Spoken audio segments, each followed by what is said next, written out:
Bienvenidos a la clase 3.3 de la página 111 en la unidad 5 del SMAT de sexto grado. El contenido es identificación de cantidades inversamente proporcionales. Bien, veamos, analiza. ¿Cuáles de las siguientes cantidades son inversamente proporcionales? A. La rapidez y el tiempo que tarda un auto al recorrer cierta distancia. B. Las longitudes de la base y la altura de un rectángulo de perímetro 18 centímetros. Y en solución dice, A. Verifico si cumple las propiedades de la proporcionalidad inversa realizando los productos de la rapidez por el tiempo.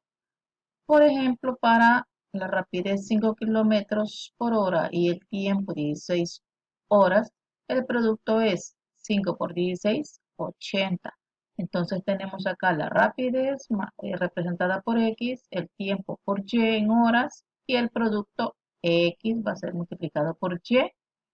X, todas estas multiplicadas por Y, son estas 5 por 16, 80, 10 por 8, 80, 20 por 4, 80, 40 por 2, 80 y 80 por 1, 80. Así sucesivamente lo vamos a hacer. Veamos entonces como dice, como el producto de la rapidez por el tiempo siempre resulta 0,80, las cantidades son inversamente proporcionales. Entonces la respuesta, la rapidez y el tiempo que tarda un auto en recorrer cierta distancia son inversamente proporcionales. Y en B, verifico si cumple la condición de la proporcionalidad inversa, es decir, si al multiplicar por 2 por 3 la base y la altura se multiplica por un medio, por un tercio respectivamente.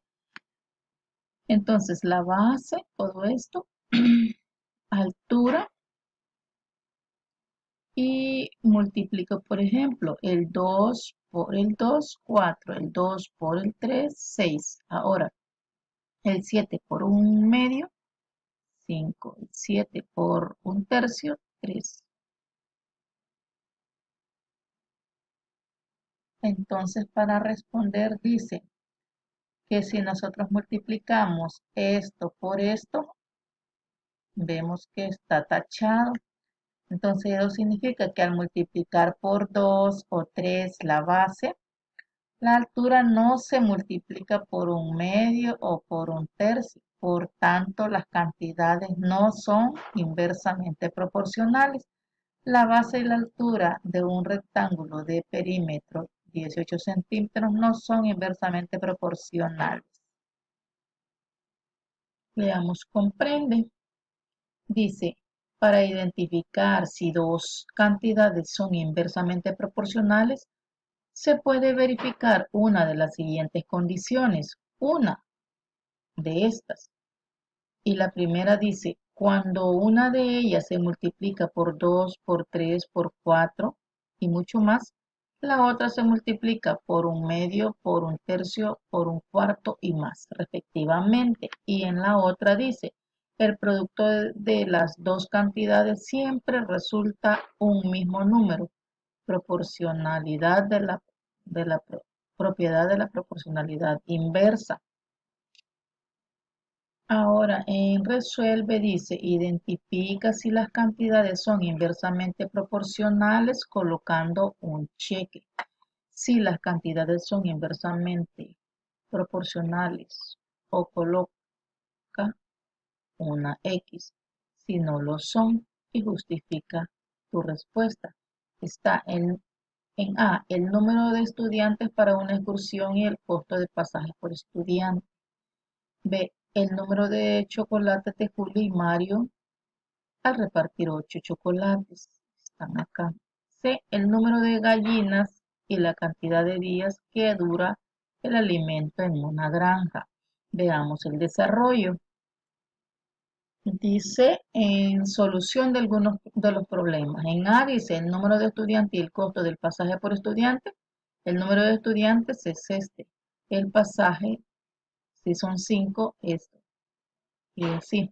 Y si yo multiplico Eh, 5 por 30 me da 150. Si yo multiplico 10 por 15 me da 150. Y si se pueden observar, da 150, 150 en todos. Por lo tanto, voy a poner un cheque. Y en el B dice el número de chocolates de Julia y Mario al repartir 8 chocolates. Chocolates de Julia, chocolates de Mario y el producto 7 por 1, 7. 6 por 2, 12. 5 por 3, 15. Observamos que no da el mismo resultado en todas, por lo tanto voy a poner una cruz, una X.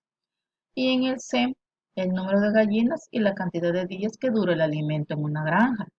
Número de gallinas 200, 400, 600, 800, va de 200 en 200. Y número de días 30, 15, 10 y así. Si yo multiplico este por este y este por esto, nos va dando un resultado, el cual vemos que es el mismo. Entonces, sí vamos a escribir un cheque, porque estas cantidades son inversamente proporcionales, porque dan el mismo resultado. En cambio, estas no son inversamente proporcionales. Por último, la tarea. Trabajar en el cuadernillo de ejercicios, página 114.